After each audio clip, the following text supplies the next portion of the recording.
I will admit, it has been a tough year, not only for Lori, my wife, but for all of us. For 16 years, I worked for Van, Screw, and Nut. We made custom fasteners for manufacturers.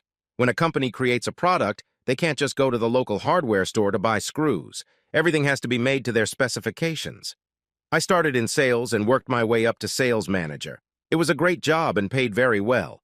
If I met all 4 of my quarterly quotas, which I always did, my year-end bonus would go over $100,000. Of course, with so many manufacturers going overseas, we had to fight to maintain our market share, but I built a good, hard-working sales team, and we always managed to do better than last year. A little over a year ago, all the big shots in the company, including myself, were called into an unscheduled meeting. We were all very shocked to learn that the owner of the company was retiring and was in secret negotiations with a California conglomerate to buy the company. We were sold. A new CEO was introduced, and we were all promised that our jobs would be safe and nothing would change as far as management was concerned. This turned out to be a lie. Within 2 months, heads began to roll. I saw the handwriting on the wall and started looking for a new job, but my time came before I found anything. After patting me on the back and holding a 10-grand severance package in my hand, they walked me right out the door. At first, Lori and I didn't worry too much, but as the months passed, I began to realize how the economy had changed in the years I'd had my warm job. Not only had most of the manufacturing gone overseas, but a number of the domestic firms that remained were buying their fasteners from overseas. I wondered how we stayed so strong, but that was no longer my concern. I needed to find a job. At this time, Lance, our 17-year-old son, was graduating from high school. I had mixed emotions when he announced he was going into the Army right after graduation. With all that was going on in the Middle East, I feared for his safety, and of course we would both miss him terribly. On the other hand, I was glad we didn't have to pay for college because, frankly, we just didn't have the money. About 5 months after I was downsized, it became clear that finding another job for $100,000 wasn't going to be easy, so I started setting my goals a little lower. To fill what I was sure was a temporary financial gap, Lori started looking for something too. In fact, she found a job before I did. She was hired as a low-level secretary for a software company. It didn't pay much, but it was still more than my unemployment check. A month after Lori started working, I took a sales position at Enright Automotive. They did aftermarket car parts. For the first couple months, I got a token paycheck during training. After that, I was assigned a salary plus commissions. It's never going to be a high-paying job. One guy worked for them for 12 years and was the highest-paid salesman there. He only made $60,000 a year. You can imagine the strain on our budget. We were used to all the financial trappings of a wealthy family. We lived in a nice house with a solid mortgage and had 2 Cadillacs, only one of which was paid off. That was mine. It was a 5-year-old CTS. Lori drove the same model, but we had only bought it a few months before I was laid off. We also had several credit cards, most of which were already maxed out. Lori and I missed our evenings out on the town, too. That was another advantage. After all, if you can't enjoy life, what's the point of having money? We went out all the time. Dinner with friends, sometimes dancing, sometimes a show, a play, or maybe a concert. It wasn't like a regular date at all. We just kicked up our heels when we felt like it. It usually happened 2 or 3 times a month and sometimes more often. Unfortunately, it was one of the first things to suffer when we had to start to scale down. Lori seemed to have a harder time with it than I did. Growing up, her family had more money than I did. I didn't start having fun and enjoying myself until I started college. But my wife was always having fun with her dad and mom. It was almost second nature to her. We hadn't left the house in many months, and Lori started complaining. From her perspective, the bills could wait. It first started about 3 months ago. "Skylar, we have to do something. I'm going crazy sitting at home night and night and doing nothing. I want to go out like I used to. I want to have some fun." Lori always had a bad time. I sat at the kitchen table going over our bills. Slowly, very slowly, we were just starting to climb out of the hole little by little. I looked at my beautiful wife. "Sure, no problem," I replied sarcastically. "Just tell me which of these bills not to pay." She just stared at me. For a moment, I thought she was going to scream, but whatever she was thinking, she kept to herself. As soon as I said what I said, I felt sick to my stomach. It wasn't actually such a terrible request. "I'm sorry, honey," I apologized. "I promise it won't always be like this. I won't stop looking for a better job, but for now, we just need to chill out a little." "Cool off?" she growled. "Skylar, we've been cooling it for almost a year now.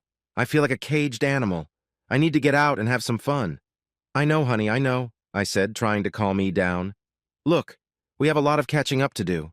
5 months ago, we missed a house payment and our second car payment. We came this close," I said, holding my thumb and index finger about an inch apart, "to getting your car back. See commission check for this month will be fine except for one car payment. If we can get the grocery bill down, we'll be all set in 2 months." I saw Lori's lips press together. She wasn't a happy camper, and I really couldn't blame her.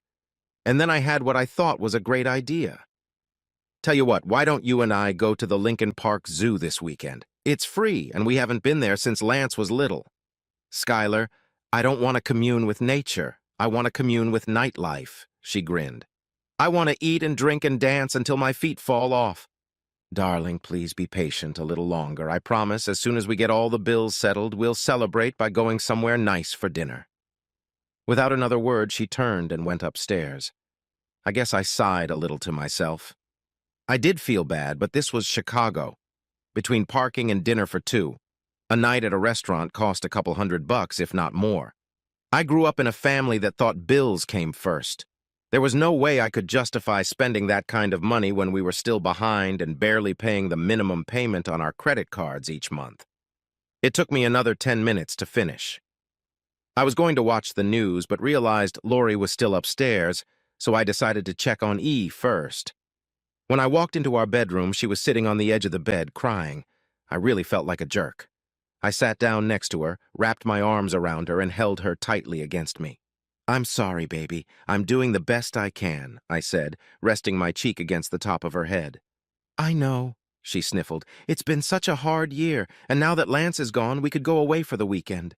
We should be taking a little mini vacation, and instead we're stuck here. It's almost like being in prison." "I thought debtor's prison was abolished," she grinned. Too bad she was looking down when she said that. If she had been paying attention, I'm sure she would have seen the anger on my face. Our house wasn't a prison. Hell, I didn't even want to buy it. I thought it was too big and too expensive, but once she saw it, she just had to have it. Now I'm fighting hard to keep it, and she calls it a fucking prison. I had a choice. I could either open my mouth and tell her what I thought of her analogy, or I could walk away. I chose the latter. Over the next 2 months, the relationship between Lori and I got even worse. Conversations seemed to get shorter and less meaningful. We spent less and less time in the same room with each other. Lovemaking became less and less frequent, and Lori's participation dwindled. Her cries of passion turned into sobs, and the magic was disappearing from the bedroom. She made no secret of her displeasure that I hadn't asked her out, but I couldn't help it. Yes, we both needed a release, I agreed with her, but not until we had at least paid our bills. I promised her a night on the town in the near future, but that didn't seem to appease her. It all came to a head on Friday after work.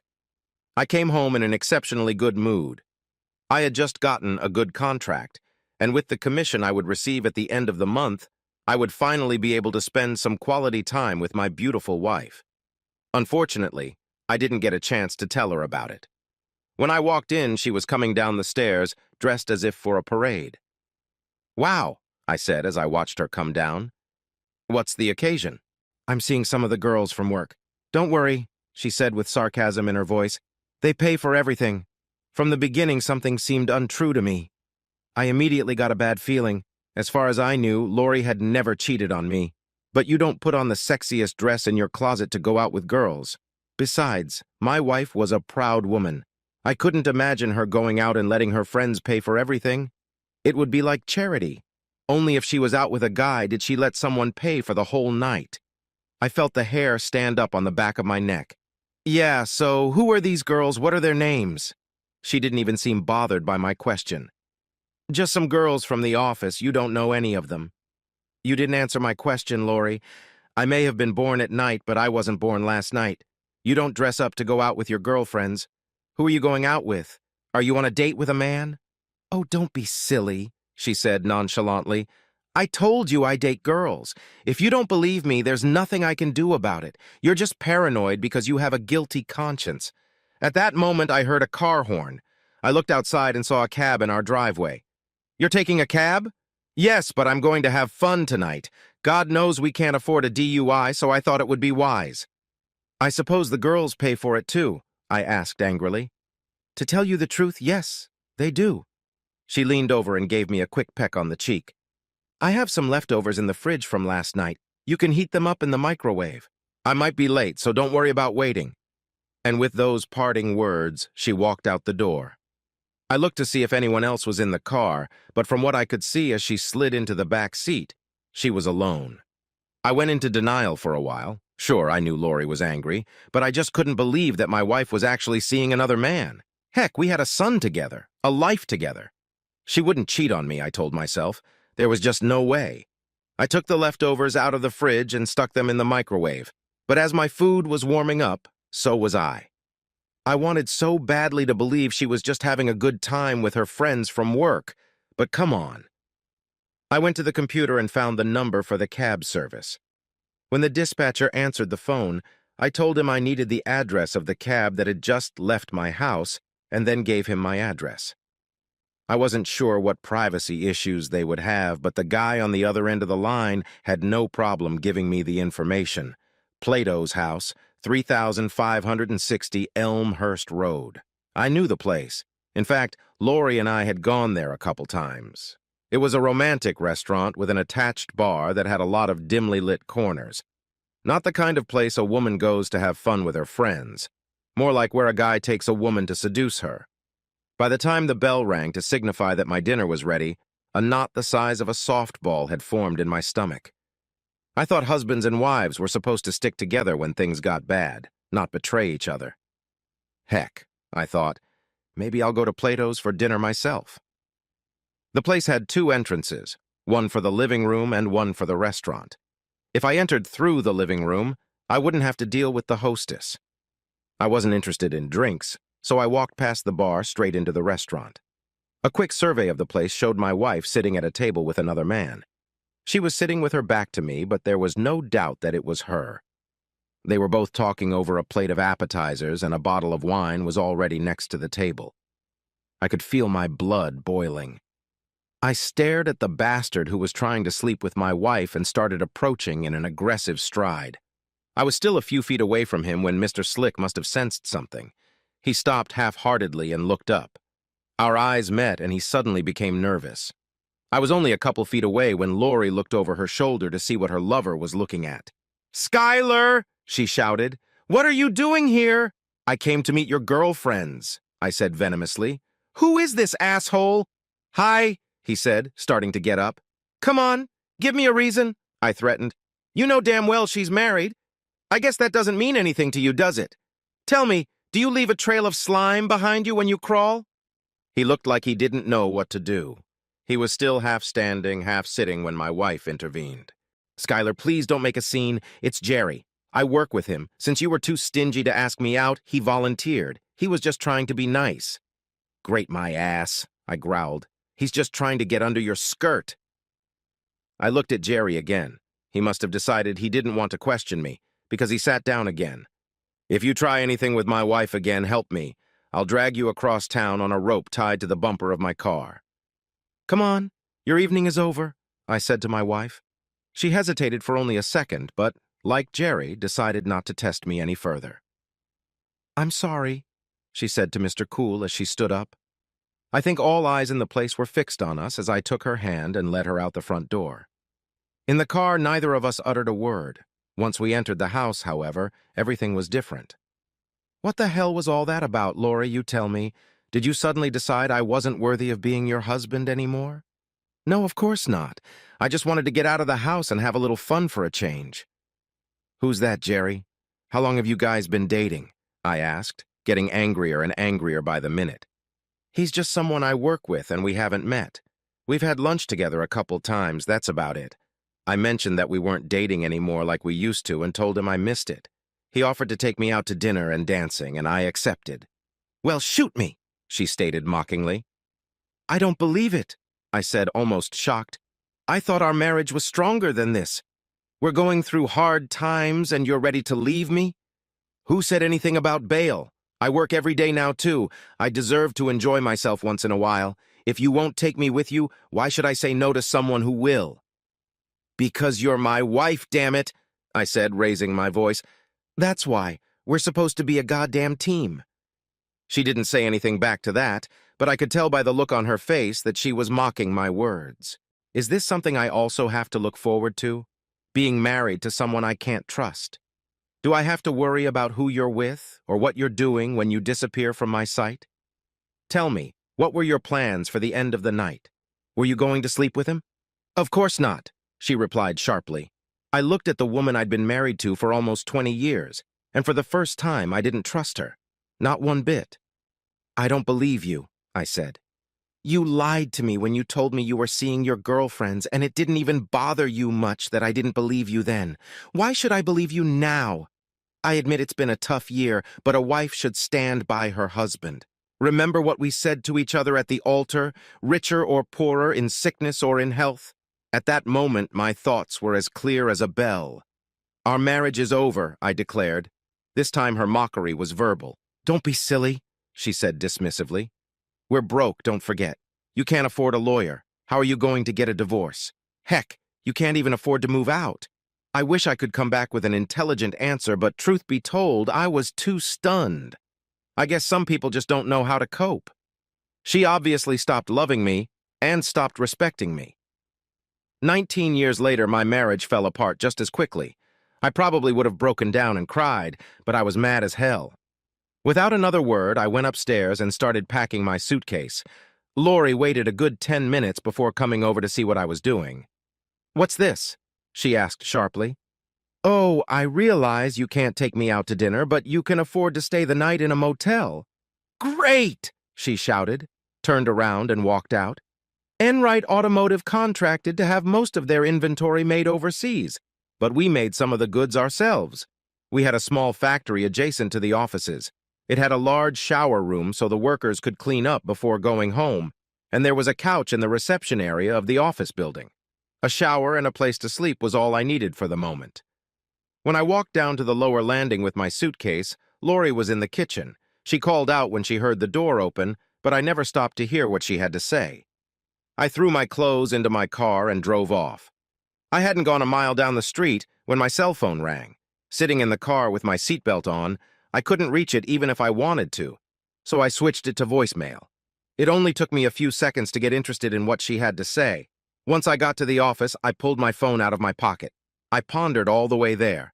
I thought I'd hear a crying Lori apologizing and begging me to come back, but instead, Skylar, you're acting like a child. I told you I wasn't going to sleep with Jerry, and I meant it. Now get your ass home. Not exactly what I expected. I'd left everything in the car except for a few necessities. No point in letting everyone at work know what was going on. It was still early, so I went to the break room and watched a little TV to try and take my mind off my problems, but it didn't work. I couldn't help but wonder what would have happened if I hadn't gone to the restaurant. Would she really have gone home after doing a little dancing? I guess I'll never know for sure, but I had my doubts. Even if she did, that slug, Jerry, didn't look like someone who would give up so easily. I'm sure that somewhere in the future he would have betted her. Eventually, I gave up trying to watch anything and set my alarm early enough to shower and get dressed in the morning before the factory guys started arriving at 7. Trying to get some sleep, I pondered what I was going to do. Lori was right. I didn't have money for a lawyer or even an apartment. I'd have to figure something out. Lori showed contempt for our marriage and for me personally. There's no way I'm crawling home with my tail between my legs.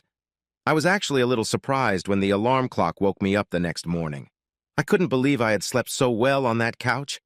The damn thing was a torture device. I showered and got dressed before heading over to Denny's for a leisurely breakfast. I'd kill some time there until it was time to go to work. I was sipping my 4th cup of coffee when the solution to my problem hit me like a flash. Of course, it was so simple. Why I hadn't thought of it before was beyond me. Back in the Enright's parking lot, I pulled out my cell phone and took a picture. The first thing I did when I sat down at my desk was run an ad. 2 days later, I took the day off. I had a few errands to run. Knowing Lori would be at work, I drove up to the house and found the papers I was looking for in our personal file cabinet. On my way out, I grabbed a spare set of keys. Later that afternoon, I checked into the motel and called Lori. As soon as she heard my voice, she started up again. "It's about time. Are you done with your little tantrum yet? I can't believe you couldn't find the money to take me out to dinner, but you can stay at the motel for 2 days. Actually, I interrupted her, I'm staying at the office. The office? Yeah, they have a shower, a nice comfy couch, and a room with a TV.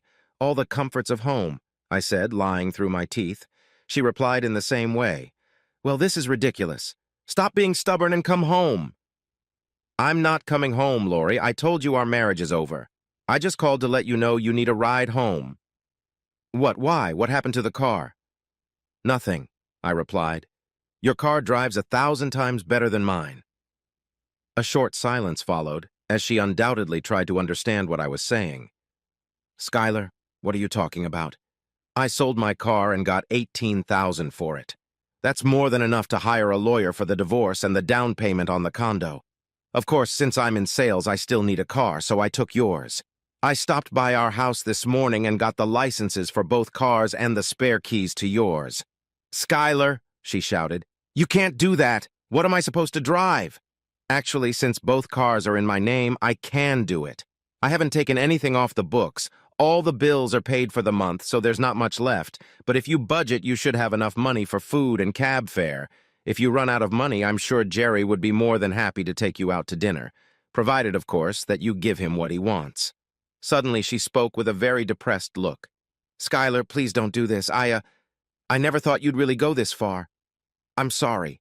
I shouldn't have gone out with Jerry, but I was angry. Honestly, nothing's gonna happen. Lori, you lied to me, went on a date with another man behind my back, and then treated me with contempt and showed absolutely no remorse when I caught you. Face it, Lori. You don't love or respect me. You made that clear as day with the way you talked to me last night. Skylar, I'm sorry. I'm sorry too, Lori. We had a good run when life was easy, but when things got hard, we let each other down.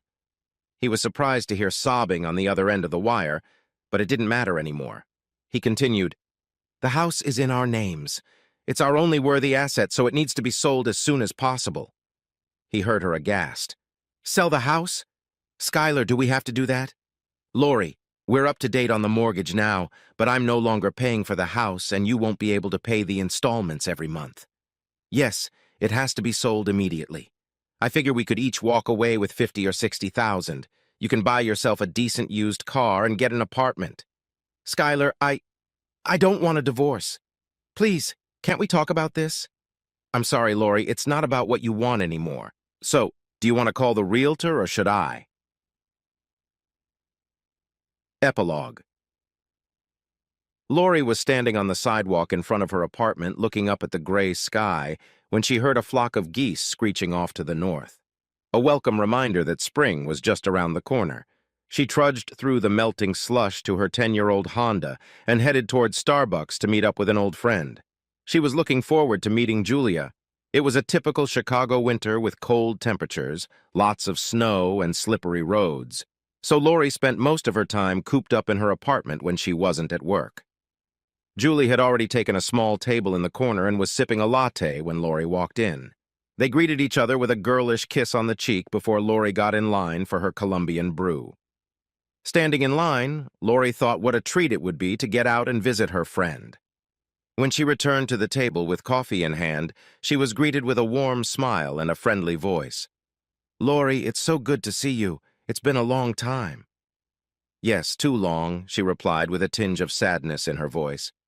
I don't get out much anymore. How come? When we were younger, you were a party girl. Yes. Well, life was a lot simpler in those days. I don't have money to go to parties anymore. What about the dates? You remember them? You go out with some handsome man and he pays, Julie joked. Lori gave a slight chuckle. That's kind of a 22 trick. You can't date men if you don't go out, and you can't afford to date if you're not with a man. What about guys at work? Julie asked. None but wimps and married men, objected Lori. Let's drop the subject, it's depressing. How are the kids? Oh, they're doing great. Charlie Jr. just got a promotion at work and Debbie's in her third year of college.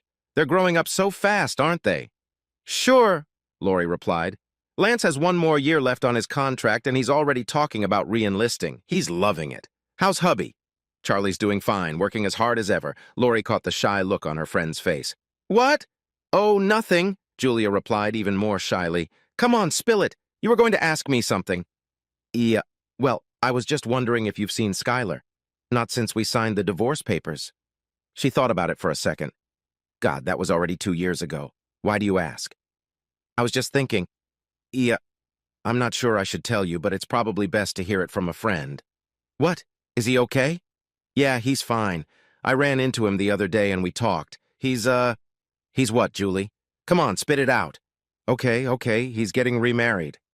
Even though she knew it was long over, Lori still had a hard time accepting the news. She felt her eyes instantly begin to water. Her voice oozed sadness. It doesn't surprise me, she said quietly. He's a great guy. Her eyes lowered as she admitted, Sometimes I think back on what we had together and wonder how I could have been so stupid. She took a sip of her coffee, then lifted her face and looked at her friend. You know, I really loved him, I really did. It just got so bad with all the bills and everything that I started feeling sorry for myself. At the time, all I could think about was getting away from all our problems and having a little fun. Julia didn't answer anything. She figured it was better to just listen. Skylar was right. About everything. I did lose respect for him. I may have even stopped liking him for a while. Stupid, I know. It's not his fault he got fired. He was doing everything he could to keep us from losing everything. But I couldn't see beyond my own selfish desires. I just needed things to be my way. I remember one time Skylar suggested we go to the zoo for the weekend, but I wanted a night on the town, so I shut him up cold. Heck, he was even right about Jerry. That was the guy he'd caught me with at dinner. Skylar had asked if I planned to sleep with him at the end of the night. I denied it, of course, but between you and me, I had every intention of doing just that. Oh, Lori. Yeah, I know. Believe me, Julie. If I could do it again, I would do it completely differently. Is he still living in that little apartment he got? Oh, no, he left there a long time ago. I guess you haven't heard. Again, Julie hesitated to bring it up. What now? Don't tell me he won the lottery.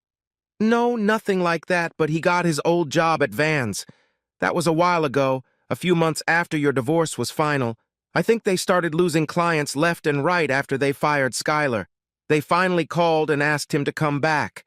After some negotiations, he accepted their offer. Heck, now he's making more money than ever. As she finished speaking, Julie saw a tear roll down Lori's cheek. I'm sorry, honey. I shouldn't have said anything. No, she replied, shaking her head. It's no one's fault but mine, she said. I can't tell you how many nights I went to bed thinking about him. I prayed that the last 2 years would just be a horrible nightmare, and I'd wake up the next morning with Skylar lying next to me. But then I'd wake up and face reality again. Lori took a tissue and wiped away her tears. I'm happy for him, honestly. Give him this for me if you see him again. I will, dear, Julia said sympathetically. The girls changed the subject and talked of many other things. When they finally parted, Lori pretended that everything was all right, but as soon as she got into the car and was out of sight, she couldn't bear to cry.